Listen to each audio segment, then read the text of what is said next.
We're very lucky to be joined now on the show by a stand-up comic and radio personality, Chuck Nice. Welcome to the TYT Earth Day special.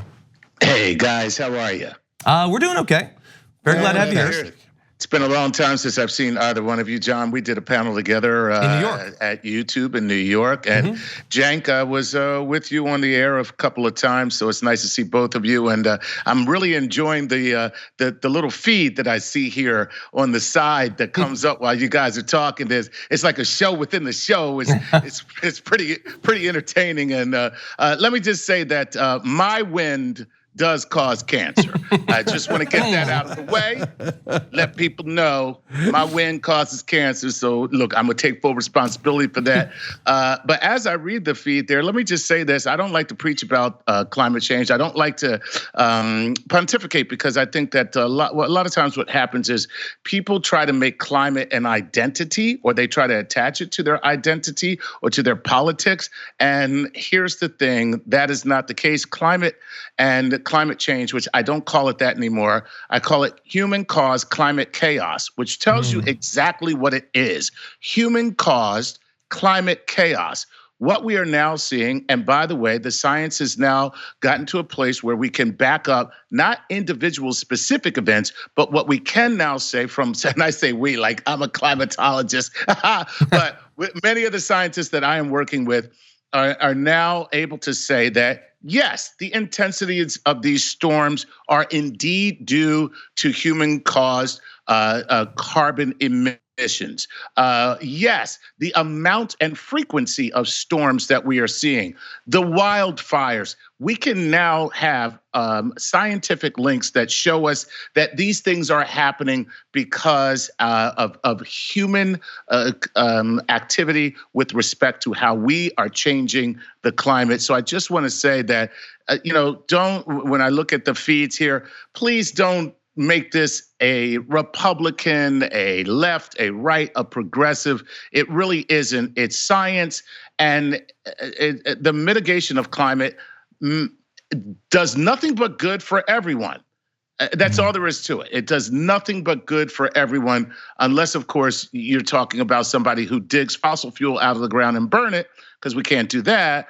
But quite frankly, quiet as it's kept, if you do a little bit of digging, you will find that all of the major fossil fuel oil companies are making very significant investments in solar and wind. Why is that? And why aren't they telling you that?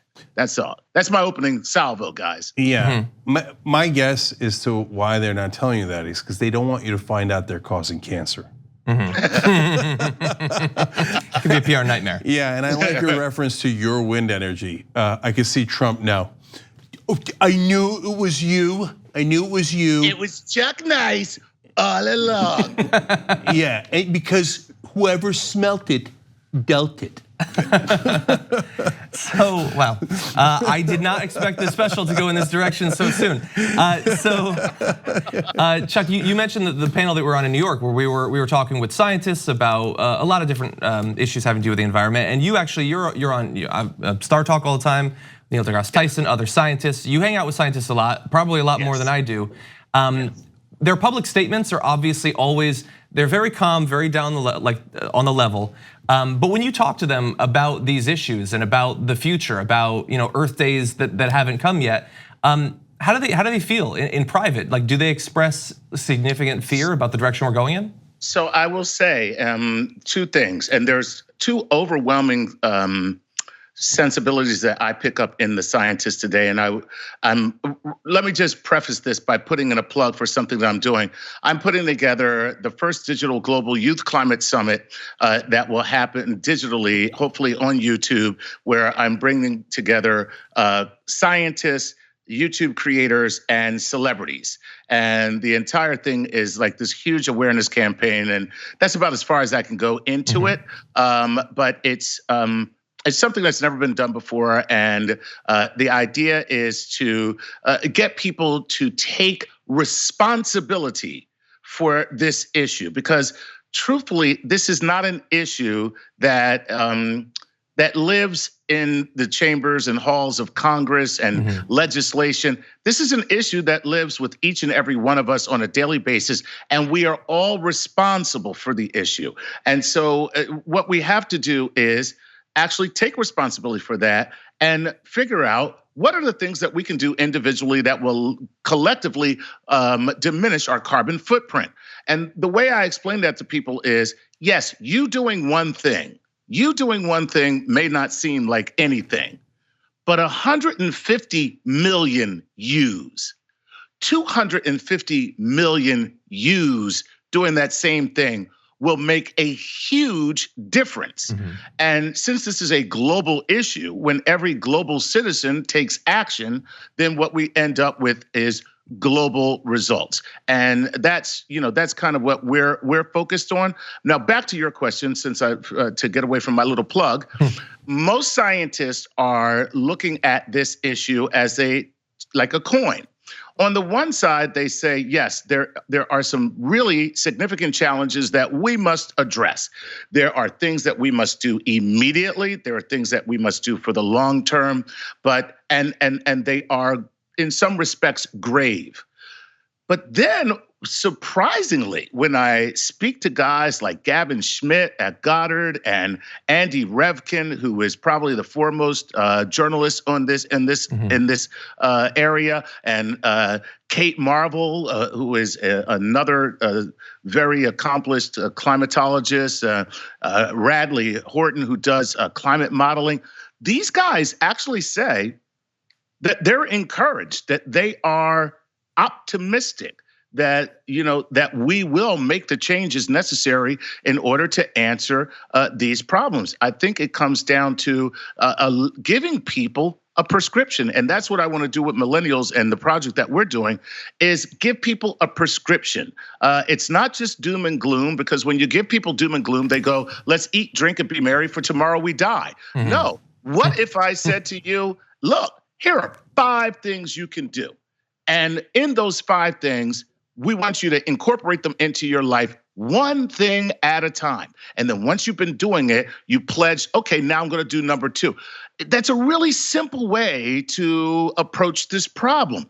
Let's each and every one of us make changes, simple changes that are effective, that can be enacted in our lives, that you will be making a difference. And we want to show you how you can make a difference just by doing things that you would not think. I mean, believe it or not, if everybody decided, hey, you know what I'm going to do?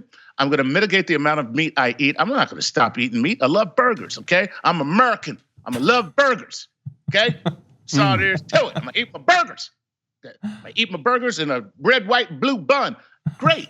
Do that. But what if you were to say one day a week, just one day a week, I'm going to go meatless, okay? I'm just going to do that one day a week. Believe it or not, if 150 million people did that, the Cattlemen's Association would come and kill me, but like they tried to do for Oprah, but we would actually lessen our carbon footprint. And so the idea here is collectively, we can all win.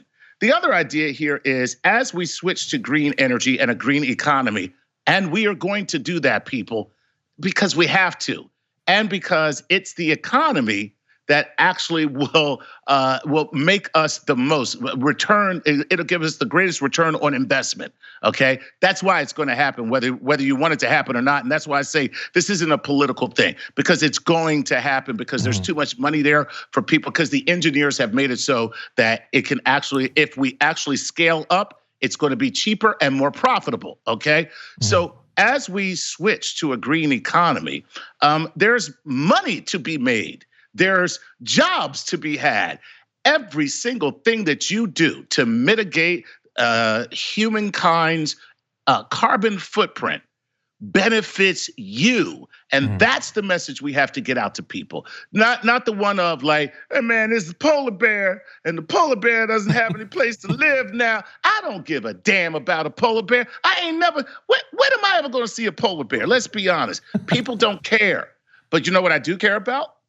I care about blueberries, because I love blueberries, all right? And I don't want blueberries to be $15 a pint. And that's what's gonna happen. I feel like it's close now. They're expensive. Yeah. It's like gold. You're right. So I want to thank. So that's the deal, man. That's what I'm talking about. Yeah. So first of all, thank you for starting off this special with some positivity. It might be the most positive moment in the special, so we do appreciate that. And Chuck Nice, thank you again for joining us. We really appreciate your contribution. Hey, John, Cenk, it's a pleasure, man. I hope to see you guys back, and I hope to have your participation in my campaign. I really do. I would love that. All right. That sounds great. Thank you, Chuck. First of all, a fun note, and then we'll get serious. He said, like, look, it's not eat, drink, and be merry in the last 24 hours, which obviously triggered what we did last night, which was a review of Game of Thrones. And then I realized, wait, they have 24 hours for the same reason we have 24 hours.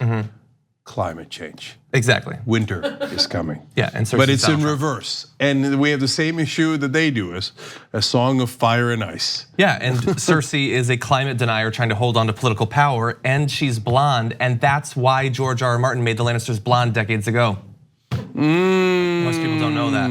Okay, now on to serious points. That was a serious point. Oh, okay. Okay. And he's like, and Chuck said, I don't care about polar bears. I've never seen a polar bear. I thought, yeah, but True North has. Yeah, well, I came close. I came close. I was worried. Did you ever murder a polar bear? I don't know that I could murder a polar bear, but I would advocate to the polar bear to go meatless one day. Today, not today, polar bear. Not today.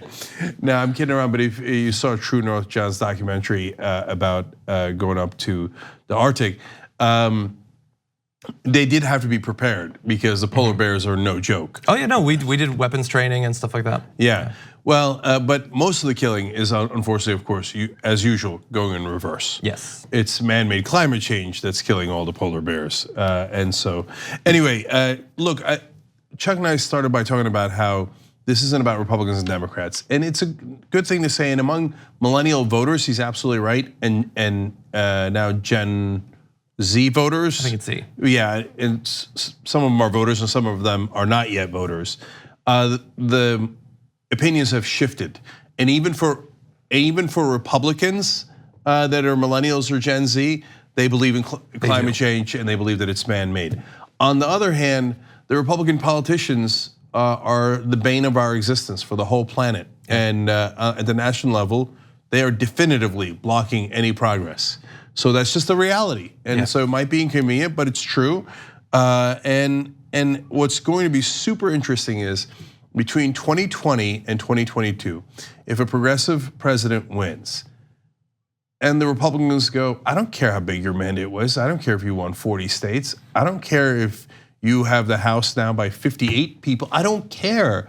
Whatever power I have, I'm going to use it to block every single proposal. And they will. I don't know, maybe that's when it'll get through to people that, hey, knuckleheads, you gotta do money in politics. Yeah. Otherwise, ExxonMobil is gonna keep on buying those Republican politicians at the national level, and they're gonna keep blocking every proposal we have to actually save the planet. Yeah, or hoping that the ones that slip by might be blocked by a Trump-dominated Supreme Court. That's my fear going into wherever we go to from here. Thank you very much for watching this clip from the Damage Report. If you liked it, don't forget to subscribe to this channel and ring the bell on YouTube to get notifications of our new videos. And of course, you can catch the full Damage Report live every weekday at 1 p.m. Eastern, 10 a.m. Pacific on TYT Network on YouTube TV.